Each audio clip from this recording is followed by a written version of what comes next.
अब विजय लक्ष्मी आपसे सरकार और ऑपोजिशन दोनों की स्ट्रैटेजी के बारे में समझना चाहते हैं। आज जेपी नड्डा जी का हॉस्पिटल जाना वो भी एक बहुत पॉजिटिव और बड़ी डेवलपमेंट है। कल उन्होंने प्रोटेस्टर्स के प्रतिनिधियों से मुलाकात भी की थी।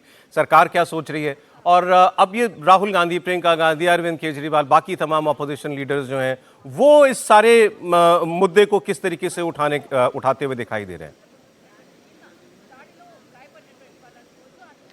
देखिए, जहां तक बात सरकार की है सौरभ, आज सुबह हमने प्रधानमंत्री ने जिस तरह का बात कही वो भी हमारे पास आया। जेपी नड्डा साहब आरएमएल गए।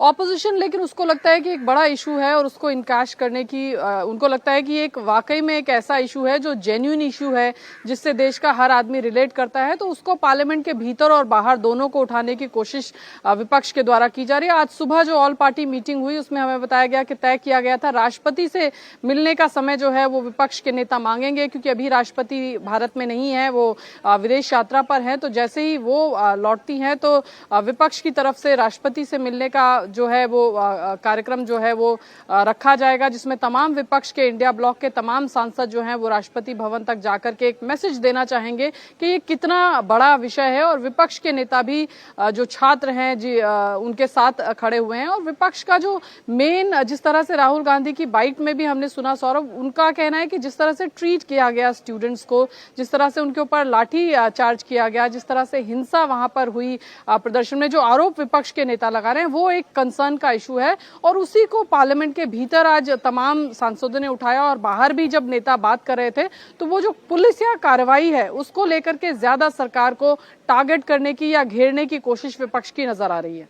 ठीक, विजय लक्ष्मी, अनामिका, बहुत शुक्रिया आपका। अब आगे क्या सरकार करेगी ये, और ये प्रदर्शनकारी क्या करेंगे, ये ज़्यादा अहम है समझना। एक चीज़ मैं और बता दूं हर्षवर्धन जी, कल ये भी हमको एक पता चली डेवलपमेंट कि शाम के वक्त जब ये सब हिंसा वगैरह हो गई थी तो देर शाम कुछ पुलिसकर्मियों ने जंतर मंतर पर जाकर कुछ मंच को डिसमेंटल करने की प्रक्रिया शुरू करी। लेकिन हमें बताया गया कि उसके बाद फिर सीनियर ऑफिसर्स ने इंटरवीन किया और कहा कि ये करने की बिल्कुल ज़रूरत नहीं है। वो मंच अगर लगा के बैठना चाहते हैं तो मंच लगा के बैठने दीजिए। तब तक तस्वीर आ रही थी अभिजीत दीप के वगैरह, कुछ लोग ज़मीन पर बैठे हुए थे। फिर वो मंच दे दिया गया उनको, मतलब पुलिस ने रिट्रैक्ट किया कि भाई नहीं, हमारी तरफ से कोई मनाही नहीं है। कुछ लोग जो और जगहों पर प्रदर्शनकारी थे वो लौटना चाह रहे थे जंतर मंतर की तरफ, उनको भी कोई नहीं रोका गया। जंतर मंतर से किसी को जाने के लिए भी नहीं कहा गया। सरकार किसी भी तरीके की गैर वाजिब सख्ती स्टूडेंट्स के ऊपर करती हुई नहीं दिखाई दे रही है, मतलब कम से कम वो दिखाई देना नहीं चाहती है। मेरा सवाल ये है, बात करनी थी, मिलना था, ये सब कुछ करना था तो ये पहले भी हो सकता था, ये सब कल के दिन के लिए क्यों रखा गया? नहीं, देखिए, सबसे पहली बात तो ये कि छवि भले इस सरकार की चाहे जितनी हो, अहंकारी है, तानाशाही है, मोदी शाह तो किसी को बर्दाश्त ही नहीं करते हैं, सबको उठा के फेंक देते हैं, पुलिस उठा ले जाती है, ईडी सीबीआई, ये छवि है।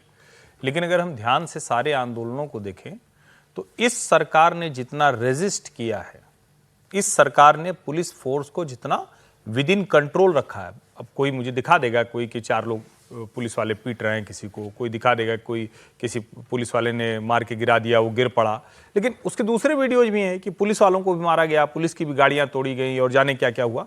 लेकिन अगर हम कहें कि किसी का एक जनरल अगर देखें तो जितने आंदोलन 12 वर्षों में हुए, किसी पर भी पुलिस अत्याचार का कोई बड़ा प्रमाण नहीं है। जिस तथाकथित जो किसान आंदोलन था, तथाकथित मैं इसलिए कहता हूं कि कृषि कानून विरोधी आंदोलन किसान आंदोलन कैसे हो सकता है? कृषि कानून आपके भले के लिए था, खैर ये विषय है, मैं मानता हूं भले के लिए था, बहुत लोग मानते हैं नहीं भले के लिए। उसमें भी आप सोचिए, आईटीओ पर जिस दिन वो लोग थे, लग रहा था कि वो तो दिल्ली खत्म हो जाएगी। लाल किले पर चढ़ गए तो लगा जैसे किसी दूसरे देश पर चढ़ाई उड़ाई कर दिया हो। फिर भी दिल्ली पुलिस को इतनी मतलब जज्ब करके सब रखना पड़ा कि शाम को ढेर सारे पुलिस वाले अस्पताल में थे और गृह मंत्री अमित शाह को जाना पड़ा था, वो किले के बगल जो नाला था उसमें कूद कूद के पुलिस वाले किसी तरह बचे थे। सवाल इस बात का नहीं कि कितनी ब्रुटलिटी हुई या नहीं हुई, सवाल यह है कि क्या इस आंदोलन में इस तरह की स्थिति बनने से रोका जा सकता है? था, मेरा मानना है रोका जा सकता था। न तो इतनी भीड़ शुरू में थी, इसको संसद के गेट तक दिल्ली पुलिस ने कैसे पहुंचने दिया, ये बिल्कुल मेरी समझ में नहीं आ रहा है। कल भी मैंने इस शो में कहा था, बार बार ये कहता रहा कि इतनी लोग कह रहे हैं, किसी ने बताया 10,000, मेरी कुछ रिपोर्टर्स से बात हुई, चूंकि मैं तो गया नहीं था कल, तो उन लोगों ने कहा कि वो संख्या 20 से 30,000 हो सकती है। कुछ लोग कह रहे हैं कि 50,000 तक भी हो सकती है, क्योंकि अलग अलग जगह से लोग आए। उसमें यह भी बताया गया कि भीम आर्मी से लेकर पश्चिमी उत्तर प्रदेश, हरियाणा और हर पार्टी के यूथ विंग से जुड़े हुए लोग कूद गए। भले कांग्रेस पार्टी नहीं थी, लेकिन एनएसयूआई और यूथ कांग्रेस को लोग अपने कार्यालय से भी, और हरियाणा और पश्चिमी उत्तर प्रदेश से निकल कर आए। ऐसे ही अलग अलग दलों के लोग भी आए। क्या दिल्ली पुलिस इसको रोक नहीं सकती थी? मेरा मानना है कि रोकना चाहिए था। जो जंतर मंतर पर कल हुआ कि आपने पहले आने दिया, आने के बाद दरवाजा बंद कर दिया, यानी वहां रोक दिया कि अब किसी को निकलने नहीं देंगे, तो एक तो वो स्थिति बनी। दूसरा, बाहर से जो लोग आ रहे थे उनके ऊपर कोई रोक नहीं लगाई गई। मैंने परसों पढ़ा कि ये मेट्रो बंद, ये स्टेशन बंद। ये कब बंद हुआ?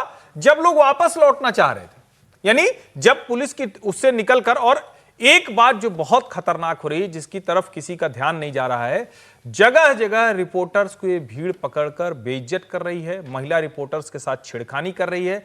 कोई लाइव कर रहा है तो वहां खड़े होकर उसके ऊपर अपशब्द, अश्लील फप्तियां कसी जा रही हैं। ये सब भी दिल्ली पुलिस को नहीं दिख रहा है। मुझे लगता है कि इस पर कार्रवाई होनी चाहिए। मेरा सवाल एक्चुअली पुलिस कार्रवाई पर नहीं, पॉलिटिकल सवाल था। नहीं, पुलिस भी तो पॉलिटिकल डायरेक्शंस पे ही कर रही है ना। पॉलिटिकल डायरेक्शन पे ये डायरेक्शन भी तो पॉलिटिकली है ना, कि भाई बहुत ज्यादा लाठी चलाने की जरूरत नहीं है, और लाठी तो मजबूरी में चलिए, ये बात सच है। कल एक पत्रकार ने, वरिष्ठ पत्रकार है, उन्होंने मुझसे कहा कि अच्छा, आपको नहीं लगता है कि 20-22 दिन से एक लड़का जिसका कोई ना आगा ना पीछा, ना कोई जान ना पहचान, वो 20-22 दिन से अनशन कर रहा है और मोदी सरकार करने दे रही, यूं ही करने दे रही? जो आप पॉलिटिकल क्वेश्चन पूछ रहे हैं, ये बहुत से लोग कह रहे हैं भाई ऐसा कैसे हो सकता है कि वो किसी को इस तरह से इजाजत दे दी गई, 22 दिन तक बैठा रहा, 400-500 लोग आते रहे, फिर नेता जुटाए।